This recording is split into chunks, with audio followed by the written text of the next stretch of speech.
saya pengen cerita sedikit tentang proses kreatif dari karya kolaborasi saya dengan visual artist dan fotografer Latif Haq.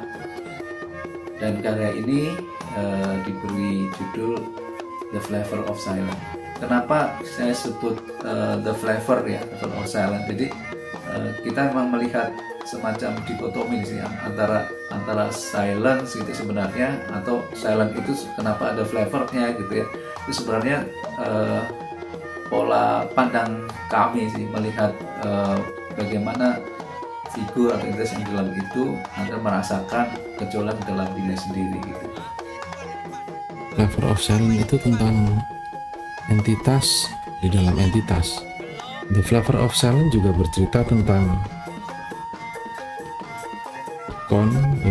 yang sering disakralkan gitu, terus tiba-tiba atas nama sesuatu gitu ya, terus itu dimarginalkan gitu, entah itu atas nama ekonomi, entah atas nama sosial, atas nama budaya dan lain sebagainya. Dan proses berikutnya adalah saya mencoba memperagakan gitu ya, memperagakan kalau saya menjadi entitas yang di dalam itu dan memakai kostum tadi. Walhasil ketika kita memakai kostum itu ya, secara fisik mungkin kita tidak kelihatan ya, tertutup rapat ya gitu ya. Sebenarnya di dalam kesendirian itu sebenarnya kita mengalami yang disebut dengan ketelanjangan gitu ya, baik itu secara fisik mungkin atau mungkin secara pikiran dan hati kita itu. Disitulah kemudian terjadi pergolakan-pergolakan yang bisa jadi berkembang liar gitu ya. Dan itu yang kemudian saya praktekkan. Nah, gerak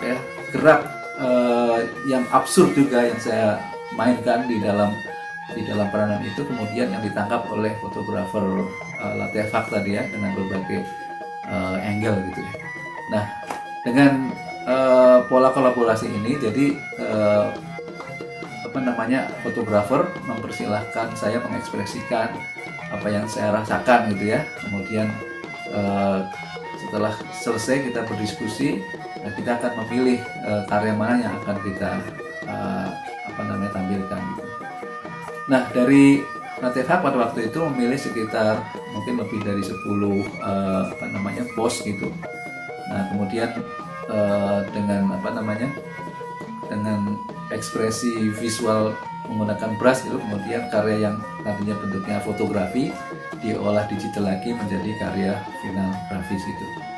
Saya kira ada dua hal yang bisa dilihat dari karya ini, yaitu pertama melihat konteks secara kasat mata, secara visual ya, dan yang kedua adalah konteks yang sifatnya non visual gitu. Nah, itu yang sifatnya mungkin debatable ya, semua orang bisa melakukan atau merasakan hal yang berbeda-beda.